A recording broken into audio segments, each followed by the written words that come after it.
ఓం సాయిరామ్ శ్రీమాత్రే నమః. అమ్మ బిడ్డలందరికీ నమస్కారం అండి.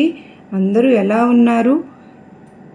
నా ప్రియమైన బిడ్డ, ఇందుకమ్మా ఎక్కడెక్కడో ఇంకా తిరుగుతూ వెతుకుతూ ఉన్నావు? నీ కష్టాలకు పరిష్కారం దొరుకుతుందని ఆశతో ఈ లోకమంతా దిక్కులు చూడడం ఆపు బిడ్డ. నీ పిలుపు విని నీ వేదన చూడలేకనే సాక్షాత్తు నీ ఇంటి గుమ్మం వద్దనే వచ్చి నిలబెడ్డాను. ఒక్కసారి నీ మనసు అనే తలుపు తీసి నన్ను ఆహ్వానించు. నీ తలుపు ముందే నేను కొడుతూ నిలబడి ఉన్నాను, నీ గుమ్మం ముందు.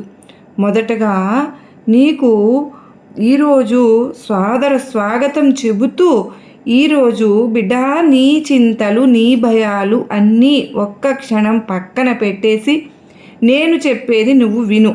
నీవు పడుతున్నటువంటి సంఘర్షణ, నీ హృదయం లోపల రగిలిపోతున్న అశాంతి నాకు తెలియవా?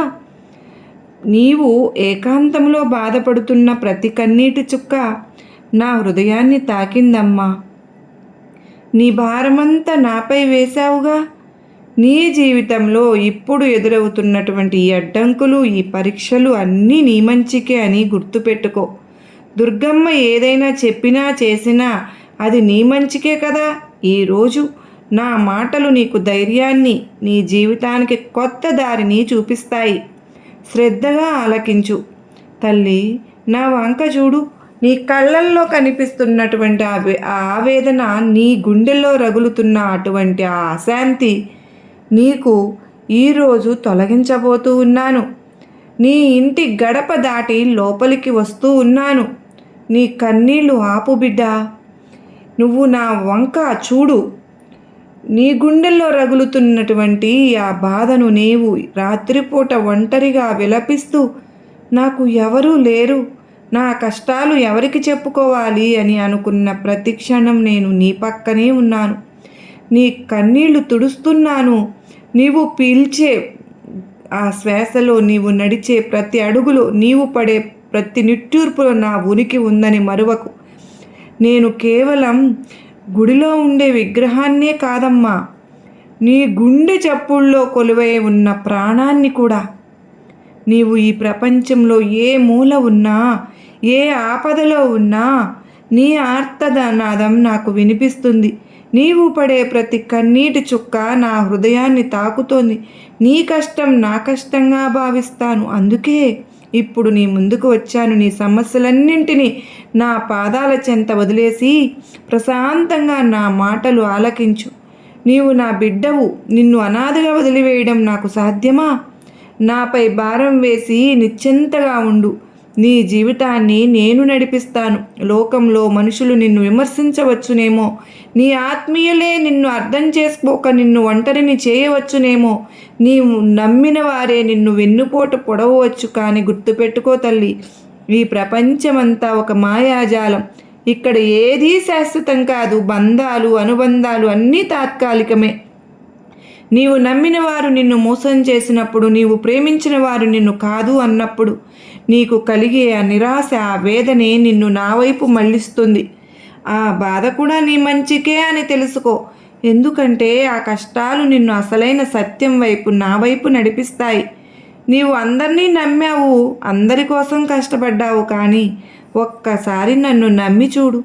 చిన్ని చెయ్యి పట్టుకుని దుఃఖ సముద్రాన్ని అలవోకగా దాటించే బాధ్యత నాది. నేను నీకు ఇచ్చే అభయం ఎన్నటికీ మారదు. నా భక్తుల మీద ఉండే వాత్సల్యం శాశ్వతమైనది బిడ్డ. నీ ఇంటి గుమ్మం వద్దే నేను నిలబడి ఉన్నాను. ఎప్పుడెప్పుడు తలుపు తీస్తావా అని ఎదురు చూస్తూ ఉన్నాను. తలుపు తీయడం అంటే కేవలం చెక్క తలుపులు తీయడం కాదు. నీ మనసులోని అహంకారాన్ని, భయాన్ని, సంశయాన్ని వీడి నన్ను పరిపూర్ణంగా నమ్మడమే. నీవు నన్ను లోపలికి ఆహ్వానిస్తే నీ ఇంటిలోని దరిద్రాన్ని, అశాంతిని పారద్రోలి నీ ఇంట ఐశ్వర్యాన్ని, సుఖశాంతులను నింపుతాను. నీవు నాపై ఉంచే విశ్వాసం ఎంత గొప్పదైతే నేను నీకు ఇచ్చే ప్రతిఫలం అంతకంటే 1000 రెట్లు ఎక్కువగా ఉంటుంది. నీవు పిలవకుండానే నీ ఇంటికి వచ్చాను అంటే నీ మూగవేదన నన్ను ఎంతలా కదిలించిందో అర్థం చేసుకో. ఇకపై నీ కష్టాలన్నీ నావి, నీ బాధ్యతలన్నీ నావి. నీవు పడే ప్రతి ఇబ్బంది నా బాధ్యత. నీవు కేవలం నా నామాన్ని స్మరిస్తూ నీ ధర్మాన్ని నిష్కల్మషంగా నిర్వహించు. మిగతాదంతా నేనే చూసుకుంటాను. చాలామంది నన్ను అడుగుతూ ఉంటారు, దుర్గమ్మ, మేము ఎప్పుడు మంచి పనులే చేస్తాము, ఎవరికీ అన్యాయం చేయము, మరి మాకే ఎందుకు ఇన్ని కష్టాలు వస్తున్నాయి అని. బిడ్డ, చేలో ఉన్న కలుపు మొక్కలను పీకేస్తే కదా పంట బాగా పండేది. బంగారం అగ్నిలో కాలితే కదా ఆభరణంగా మారేది. నీ జీవితంలో వచ్చే కష్టాలు కూడా అలాంటివే. నీలోని చెడు గుణాలను, నీ పూర్వజన్మ కర్మలను కడిగివేసి నిన్ను నిర్మలమైన బంగారంలాగా, నా కన్న బిడ్డలాగా మార్చడానికే ఈ చిన్న పరీక్షలు. నేను నీకు కష్టాలను ఇచ్చాను అంటే వాటిని తట్టుకునే శక్తిని నీకు ప్రసాదిస్తాను. కష్టాల్లో ఉన్నప్పుడే మనిషి దేవుణ్ణి తలుచుకుంటారు. ఆ స్మరణే నిన్ను మోక్షానికి దారితీస్తుంది. కనుక ప్రతి పరిస్థితిని, ప్రతి కష్టాన్ని నా ప్రసాదంగా స్వీకరించు. నాపై నమ్మకం ఉంచు. నీకు మంచే జరుగుతుంది. నీ ఆర్థిక ఇబ్బందులు, నీ ఉద్యోగ సమస్యలు, నీ వ్యాపారంలో నష్టాలు, అప్పుల బాధలు ఇవన్నీ చూసి దిగులు చెందకు, అధైర్యపడకు. నీకు ఏది ఎప్పుడు ఇవ్వాలో, ఎంత ఇవ్వాలో నాకు బాగా తెలుసు. ఒక్కొక్కసారి నువ్వు అడిగింది నేను ఇవ్వకపోవచ్చు, ఎందుకంటే అది నీకు ఈ సమయంలో హాని చేస్తుందని నాకు తెలుసు. కనుక నేను నీకు మేలు చేసేదానినే కానీ నీకు అవసరమైన దానినే ఇస్తాను. ఓర్పు వహించు. నాపై నమ్మకంతో శ్రద్ధగా ఉండు, ఓపికతో ఉండు. నీకు సరైన సమయం వచ్చినప్పుడు నీకు ఊహించిన దానికంటే అద్భుతమైన సంపదను, విజయాన్ని నీ జీవితంలో ప్రసాదిస్తాను. నీవు కష్టపడి సంపాదించే ప్రతి కష్టము నా ఆశీస్సులు ఉంటాయని మరువవద్దు. నేను నిన్ను ఆకలితో అలమటించనివ్వను. బిడ్డా, నీ ఆరోగ్యం గురించి చింతించవద్దమ్మా. అనారోగ్యం వచ్చిందని అధైర్యపడవద్దు. రోగం అనేది దేహానికే కానీ ఆత్మకు కాదు. నీ దేహం నా గుడి. నీవు నా కుంకుమను నమ్మకంతో నుదుటిన ధరించు. నీ రోగాలన్నీ పటాపంచలు చేస్తాను. నేనే వైద్యుడినై ప్రాణదాతను ఇస్తాను. నేనేనమ్మా నిన్ను రక్షిస్తూ ఉంటున్నాను. నీ ఇంటి గడప దాటి లోపలికి రావాలని ఎంతగానో ఎదురు చూస్తున్నాను. మరి నా దయ ఉంటే నీకు ఏ రోగమైనా నయమైపోతుంది. నీ దేహమే ఒక దేవాలయం. అందులో నేను ఆత్మరూపంలో కొలువై ఉన్నాను. నీవు పడే శారీరక శ్రమను, నొప్పిని నేను చూస్తూనే ఉన్నాను. నీ నొప్పులను, నీ అనారోగ్యాన్ని నా పాదాల దగ్గర వదిలేయి. నిన్ను సంపూర్ణ ఆరోగ్యవంతునిగా మార్చే బాధ్యత నాది. భయపడకు, నేను నీ వెంటే ఉన్నాను. నా అభయహస్తం నీపై ఉంది. సంపూర్ణ విశ్వాసంతో నా కుంకుమను స్వీకరించు. అద్భుతాన్ని చూడు. ఈ సమాజంలో నీవు ఒంటరిగా పోరాడుతున్నావని, నీకు ఎవరూ కూడా సహాయం చేయడం లేదని అనుకోకు. నీవు ఎక్కడికి వెళ్ళినా, ఏ పని చేసినా నా దృష్టి నీపైనే ఉంటుంది. నీ నీడలాగా నీ వెంటే నడుస్తూ ఉన్నాను. నీవు చేసే ప్రతి మంచి పని నాకు తెలుసు. అలాగే నీవు చేసే ప్రతి పొరపాటు కూడా నాకు తెలుసు. తప్పులు చేయడం మానవ సహజం, కానీ వాటిని సరిదిద్దుకుని పశ్చాత్తాపంతో నా వైపు రావడం గొప్పతనం. నీ పాపపుణ్యాల భారమంతా నేనే మోస్తాను. నీ కర్మలను కడిగివేస్తాను. నీవు కేవలం నిష్కల్మషమైన ప్రేమతో, పరిపూర్ణ విశ్వాసంతో నన్ను స్మరించు. నీ భారాన్ని నాపై వెయ్యి. నేను నిన్ను కాపాడుకుంటాను. బిడ్డా, నీవు ఎవరినైనా విమర్శించే ముందు, ఎవరినైనా తక్కువ చేసి మాట్లాడే ముందు వారిలో నన్ను చూడడం నేర్చుకో. ఒక ఆకలితో ఉన్న ప్రాణికి ఎవరికైనా సరే అన్నం పెట్టు, అది నాకు పెట్టినట్లే. నీవు దాహంతో ఉన్నవారికి నీళ్లు ఇచ్చినా సరే నా దాహం తీర్చినట్లే. సేవ అంటే కేవలం గుడిలో ఉన్న విగ్రహానికి హారతులు ఇవ్వడం, పూజలు చేయడం కాదమ్మా. తోటి మనిషిని ప్రేమించడం కూడా, కష్టాల్లో ఉన్న వారికి సాయం చేయడం కూడా. నీవు చేసే ప్రతి ధర్మకార్యం, నీవు చేసే ప్రతి కరుణ నీ ఖాతాలో పుణ్యంగా మారుతుంది. అది నిన్ను కాపాడుతుంది. లోకంలో అందరూ నా బిడ్డలే. అందరిలోనూ నేనే ఉన్నాను. ద్వేషాన్ని వదిలి ప్రేమను పంచడం నేర్చుకో. నీ జీవితం ధన్యమవుతుంది. నా కరుణకు పాత్రుడు అవుతావు. కాలం ఎప్పుడూ ఒకేలా ఉండదు బిడ్డ. సుఖదుఖాలు చక్రం లాంటివమ్మా. ఈరోజు కష్టం ఉంటే రేపు సుఖం వస్తుంది. ఈరోజు చీకటి ఉంటే రేపు వెలుగు వస్తుంది. సూర్యుడు అస్తమించేది మళ్ళీ ఉదయించడానికే. చీకటి తరువాత వెలుగు ఖాయం. నీ జీవితంలో ఉన్న ఆ కష్టాలను చీకటి కూడా త్వరలోనే తొలగిపోతుంది. నా దయతో నీ జీవితం వెలిగిపోతుంది. నీవు పడే వేదనకు ముగింపు పలికే రోజు ఈరోజు. నాపై నమ్మకం ఉంచు, నా మాటపై విశ్వాసం ఉంచు. నీవు ఎప్పుడైతే నన్ను నా దుర్గమ్మ చూసుకుంటుంది, నాకేమి భయం అని నిశ్చింతగా ఉంటావో అప్పుడే నీ సమస్యలకు పరిష్కారం మొదలవుతుంది. నువ్వు శ్రద్ధగా ఉన్నావు కనుకనే నీ జీవితంలో నీకు తిరుగుండదు.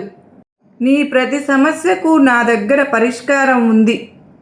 నీ మనసును చాలా ప్రార్థనతో నిమగ్నం చేయి. అక్కడ నీకు శాంతి లభిస్తుంది. ఆరోగ్యమే మహాభాగ్యం. నీవు శారీరక బాధలతో సతమతమవుతూ ఉంటే నేను చూస్తూ ఎలా ఊరుకోగలను? శారీరకమైన బాధల కంటే నువ్వు అనుభవిస్తున్నటువంటి మానసిక వేదన నీ శరీరాన్ని ఎక్కువగా కృంగతీస్తుంది. నీ బాధలకు మూలం నీ ఆలోచనలే. నా నామమే నీకు రక్షణ కవచం. నా కుంకుమ నీకు ప్రాణదాత. నీవు మళ్ళీ చిరునవ్వుతో తిరుగుతావు. ఇది నా అభయం. నాపై భారం వేసి నా ప్రతి ఒక్క బిడ్డను నేను ఎప్పుడూ మధ్యలో వదిలివేయను. నేను నీకు ఇస్తున్నటువంటి సత్య ప్రమాణం. నువ్వు అగాధమైన లోయలో పడిపోతున్నట్లు, నీకు తోడు ఎవరూ లేనట్లు, నువ్వు చీకట్లో చిక్కుకున్నట్లు నీకు అనిపించినా కూడా నా అదృశ్య హస్తాలు నిన్ను పట్టుకోవడానికి సిద్ధంగా ఉన్నాయి. నీవు నన్ను నమ్ముకున్నావు. ఆ నమ్మకమే నీకు అతిపెద్ద ఆయుధం. అసాధ్యమైన దాన్ని సుసాధ్యం చేసే శక్తి నా కరుణకు ఉంది. జీవితంలో మూసుకుపోయినటువంటి తలుపులన్నీ త్వరలోనే ఒక్కొక్కటిగా తెరుచుకుంటాయి. నీకు కావలసినటువంటి సరైన మార్గాన్ని నేనే స్వయంగా నీ వేలు పట్టి నడిపించి చూపిస్తాను. నీవు చేయవలసిందల్లా నాపై అపారమైనటువంటి విశ్వాసం ఉంచడమే. నా మాటల మీద నీకు గురి ఉంటే నీ జీవితం పూలబాటలాగా మారుతుంది. ఇది ముమ్మాటికి సత్యం. నీవు పడే వేదనలో నేను తోడున్నాను. నీ గెలుపులో నేను ముందుంటాను. నేను ఎప్పుడు నా దగ్గరకు వచ్చినా ఖాళీ చేతులతో తిప్పి పంపను. నువ్వు అక్కడ నీ హృదయంలో నన్ను ప్రతిష్ఠించుకున్నావు. నువ్వు ఇంకెక్కడికి రావలసిన పని లేదు. ఎక్కడ ఉన్నా నేను నీలోనే ఉండి నీ ప్రతి కష్టాన్ని పరిష్కరిస్తూ ఉంటాను. నువ్వు ఇన్నాళ్ళు అనుభవించినటువంటి ఆర్థిక ఇబ్బందులు, అప్పుల బాధలు, దరిద్రం అన్నీ కూడా నా కరుణా వీక్షణతో పటాపంచలైపోతున్నాయి. ఈరోజు నీ ఇల్లు సిరి సంపదలతో మంగళకరమైనటువంటి అక్షయమవుతుంది. అక్షయ తృతీయ రోజు సుఖశాంతులతో వెళ్లి విరుస్తుంది. ఇది నా ఆశీర్వాదం బిడ్డ. ఈ వాత్సల్యం ఎనలేనిది. నీ శ్రమకు నేను గమనిస్తూ వచ్చాను కనుకనే వాటన్నింటినీ నీకు ఇవ్వడానికి వచ్చాను. నీవు కష్టాలు అనుభవించే రోజులు ముగిసిపోయాయి. నీవు రాజులాగా బ్రతికే రోజులు దగ్గర పడినాయి. అలాగే భవిష్యత్తు గురించి నువ్వు అసలు భయపడనే వద్దు. రేపు ఏమవుతుందో అనే ఆందోళన నీ కంటి మీద కునుకు లేకుండా చేస్తోంది కదూ. కానీ ఒక్కటి మాత్రం గుర్తుపెట్టుకో, నీ రేపటి బాధ్యత నాది. నీవు నా బిడ్డవు. నీ క్షేమం నా ప్రథమ కర్తవ్యం. నీ జీవితంలో రాబోయే మలుపులన్నీ కూడా నీ మేలు కోసమే ఉంటాయి. అది నీకు ఎప్పుడు తెలుసుకోకపోయినా, అర్థం కాకపోయినా భవిష్యత్తులో నీవే ఒప్పుకుంటావు. ఏది జరిగినా అది నా సంకల్పం అని భావించు. అప్పుడు నీకు భయం అనేది ఉండదు. నీవు కోరుకున్న లక్ష్యాన్ని చేరుకోవడానికి కావలసినటువంటి శక్తిని, అలాగే బుద్ధిని, అవకాశాలను నేనే నీకు ప్రసాదిస్తాను. నీకు నిశ్చింతగా నువ్వు ప్రశాంతంగా నిద్రపో తల్లి. నేను నీ వెంటే ఉండి కాపాడుకుంటూ ఉంటాను కదా. నా నామాన్ని స్మరిస్తూ కళ్ళు మూసుకొని నువ్వు తప్పకుండా విశ్రాంతి తీసుకో. నేను తోడుంటాను అని పదే పదే మాట ఇస్తున్నాను. డబ్బు, హోదా, అధికారం ఇవి కేవలం భౌతికమైన మాయ మాత్రమేనమ్మా. వీటి కోసం పాకులాడి నీ మనశ్శాంతిని నువ్వు పోగొట్టుకోవద్దు. మనుషులు వీటి కోసమే జీవితాంతం పరిగెడుతూ ఉన్నారు. కానీ శాశ్వతమైనది కేవలం ఆత్మశాంతి, దైవానుగ్రహం. నీ ఆర్థిక ఇబ్బందులు నాకు తెలియనివి కావు. నీవు కష్టార్జితం ఎన్నటికీ వృధా పోదు. నీకు రావలసిన సంపద, నీకు దక్కవలసినటువంటి గౌరవం తప్పకుండా నిన్ను చేరతాయి. కానీ నీకు ఉన్నంతలో ఆకలితో ఉన్న జీవికి అన్నం పెట్టావుగా, ఆ జీవికి నీరిచ్చావు. మరి నిన్ను తప్పకుండా సాయం చేయకుండా ఉంటానా? నీ పుణ్యఫలమే నిన్ను ఆ ఆపదల నుండి రక్షిస్తుంది, గట్టెక్కిస్తుంది. ఆ దానగుణమే నీకు శ్రీరామ రక్షగా నిలిచింది. సంపద అనేది నీడ లాంటిది. అది ఈరోజు ఉంటుంది, రేపు పోతుంది. కానీ నాపై నీకు ఉన్నటువంటి భక్తి శాశ్వతమైనది. నిన్ను పరీక్షించిన ప్రతిసారి నా మనసు ఎంత బాధపడుతూ ఉంటుందో కదా. కానీ నిన్ను ఒక మహావృక్షంగా తీర్చిదిద్దడానికే నేను ఇన్ని పరీక్షలు పెడతాను. అగ్నిలో కాలినప్పుడే కదమ్మా స్వచ్ఛమైన బంగారం మనకు ఇష్టమైన ఆభరణంగా మారి తీరుతుంది. మరి సాన పెడితేనే కదా వజ్రం మెరుస్తుంది. నీవు కూడా ఈ పరీక్షలన్నీ తట్టుకు నిలబడ్డావు. నీ సహనం నాకు ఎంతో ముచ్చట వేసింది. ఇక నీకు పరీక్షాకాలం ముగిసిపోయింది. ప్రతిఫలం పొందే కాలం మొదలైంది. ఈ రోజు నుంచి నీ ఊహించిన అద్భుతాలు నీ జీవితంలో జరగబోతున్నాయి. నీవు పడిన ప్రతి శ్రమకు తగిన ఫలితాన్ని నేను స్వయంగా నీకు అందింపజేస్తున్నాను. నీ ముఖంలో చిరునవ్వు చూడడమే నా అసలైనటువంటి కర్తవ్యం, ఆనందం. నీవు సంతోషంగా ఉంటేనే నాకు తృప్తి కలుగుతుంది. నీ కష్టాలకు ముగింపు పలికి నీ సుఖ సంతోషాలు నా సామ్రాజ్యాన్ని ప్రసాదిస్తాను.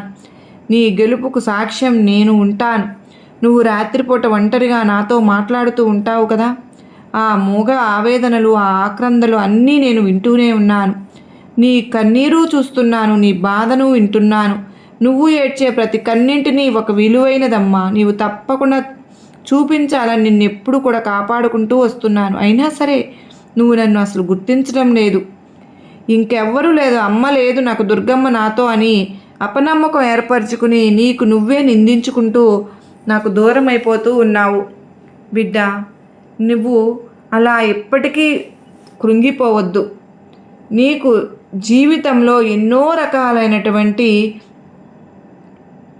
అవమానాలను, కష్టాలను, బాధలను నువ్వు ఇంతవరకు ఎదుర్కొంటూ వచ్చావు. కానీ ఇకపై నీకు అటువంటి ఇబ్బందులు ఏవీ ఉండవు. అంతా కూడా నేనే చూసుకుంటాను కదా. ఇకపై నువ్వు దేనికి చింతించకు. ఏ కష్టాన్నైనా ఎదురించే స్థైర్యం నీకు వచ్చేసింది. ఇప్పుడు నీ మనసు ప్రశాంతమైనటువంటి సరోవరంలాగా మారిపోతోంది.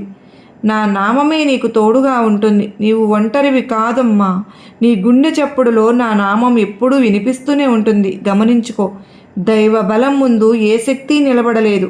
నీపై ఎవరైనా కుట్రలు చేసినా, నిన్ను మున్నుపోటు పొడిచినా భయపడవద్దు. నిన్ను ఇబ్బంది పెట్టాలని చూసేవారు నీ ఎదుగుదలను చూసి ఒరవలేని వారు చేసే ప్రయత్నాలన్నీ నా ముందు గడ్డిపోచతో సమానం. వారు త్రవ్విన గోతిలో తప్పకుండా వారే పడతారు. నిన్ను నేను ఒక వజ్ర కవచంలాగా కాపాడుతూ ఉంటాను. నీవు ధర్మ మార్గంలో ఉన్నంతకాలం నీకు ఏ అపాయము కూడా జరగదు. నీవు ఎదుర్కొంటున్న ప్రతి సమస్యకు పరిష్కారం నేను సిద్ధం చేశాను. ఆ పరిష్కారం నీకు త్వరలోనే కళ్ళకు కట్టినట్లు కనిపిస్తూ ఉంటుంది. నీవు పడుతున్నటువంటి ఆ బాధల నుంచి విముక్తి పొందే ఈరోజు నీకు విజేతగా నిలిచే సమయం వచ్చింది కనుకనే నా శక్తి నీ వెనుక ఉంటుంది. నువ్వు భయపడవలసినటువంటి అవసరం లేదు, ఏదీ లేదు. నేను వేధించినటువంటి నేను తప్పకుండా వాటినన్నిటినీ తీర్చి నిన్ను దీవిస్తున్నాను. నా పట్ల నీవు చూపే అనన్యమైనటువంటి భక్తే నాకు ఎంతో సంతోషాన్ని ఇచ్చింది. ఇప్పటి నుంచి నీ జీవితం సుఖసంతాలతో అష్టైశ్వర్య ఆరోగ్య అభివృద్ధితో ఉంటుందని నువ్వు అనుకుంటున్నావు. నేను ప్రమాణం చేసి చెప్తున్నానుగా. జీవితాల్లో కొత్త వెలుగు నింపుతానని నమ్ముతున్నావు కదూ. ఏదో చెప్తున్నారులే అని మంచికే కదా అన్న పూర్తి విశ్వాసంతో ప్రతి ఒక్క భక్తుడు ఉండాలని నేను కూడా కోరుకుంటూ ఉన్నాను. మన జీవితంలో ఏ అద్భుతాలు జరగటం లేదని, జరిపించటం లేదని మీకు అనిపిస్తే గనక ఈరోజు తప్పకుండా అమ్మకు ప్రతి ఒక్క విషయాన్ని మీ వైపు నుంచి తెలియచేసుకోండి. నిజంగా ఈరోజు ఎవరైతే గనక అద్భుతాలు జరుగుతున్నాయి అనుకున్నారో ప్రతి ఒక్కళ్ళు కూడా ఈ ఛానల్ని సబ్స్క్రైబ్ చేసుకుని నాకు సపోర్ట్ అయితే అందించండి. మరి అమ్మ ఆశీస్సులు మనందరికీ కూడా ఉంటాయి ఎల్లప్పుడూ. అందుకే చెప్తూ ఉంటాను, ఇప్పుడు నేను చెప్పిన ఈ సంకేతాల్లో నీకు 1-2 సంకేతాలు నచ్చిన సందేశంలోని నీ అదృష్టం మొదలైపోయిందని అర్థం. నీ పూర్వీకుల ఆస్తి ఏదో ఒక రూపంలో నిన్ను వెతుక్కుంటూ వస్తుందని అర్థం. అక్షయ తృతీయ రోజు అంటే అక్షయ తృతీయ రోజు నుండి మొదలుకొని ఆ సువర్ణ గడియలు అక్షయ తృతీయ రోజు మొదలై ఎప్పుడైనా కూడా నీ జీవితంలో జరగవచ్చు. 1000 కళ్ళతో ఎదురు చూస్తూ ఉండు బిడ్డ. నీ దుర్గమ్మ మాట పొల్లుపోదమ్మా. అయితే ఇక్కడ చెప్పిన ఒక్క మాట అయినా నీకు అర్థమైనా నీ జీవితంలో జరుగుతూ ఉన్నటువంటి ఆ సందేశంలోని అర్థం నీవు అందుకోగలుగుతావు. నీకు కనపడలేదు అంటే నీలో మార్పు వచ్చే వరకు కూడా నీ పూర్వీకులు నీకు ఆస్తి అనేది నీకు కంటికి కనిపించకుండా వెతుక్కుంటూ ఉంటుంది. ఈరోజు ఒక అద్భుతమైన సందేశంతో నీ ముందుకు నేను తీసుకొచ్చాను. మరి దీనిలో ఉన్నటువంటి ఆస్తి అనే కాకపోయినా ఆస్తి రూపంలో మన పూర్వీకులు మనెప్పుడు ఆశీర్వదిస్తూ మనకు వచ్చేదాన్ని ఆపకుండా మనకు వచ్చే విధంగా మన పూర్వీకులు ప్రయత్నిస్తూనే ఉంటారండి. మరి ఈరోజు మనందరికీ కూడా అక్షయ తృతీయ సందర్భంగా అష్టైశ్వర్యాలు ఆయురారోగ్యాలను ఆ తల్లి ప్రసాదించాలని నేను కూడా మనస్ఫూర్తిగా బాబావారిని అమ్మవారిని మనస్ఫూర్తిగా కోరుకుంటూ, మన తలుపు గుమ్మం వద్దే అమ్మ వేచి ఉందంట. మనం వెళ్ళి తలుపు తీసి అమ్మను లోపలకు ఆహ్వానించి అమ్మ ఆశీస్సులు ప్రతి ఒక్కరూ తీసుకోవాలని మీ అందరి తరపున కూడా మన కుటుంబ సభ్యులందరికీ కూడా అమ్మవారి ఆశీస్సులు కలగాలని మనస్ఫూర్తిగా తలుచుకుంటూ మరో చక్కని వీడియోతో కలుసుకుందామండి. అంతవరకు అందరికీ నమస్కారం ఫ్రెండ్స్. ఓం సాయిరామ్. శ్రీమాత్రే నమః. సర్వేజన సుఖినో భవంతు.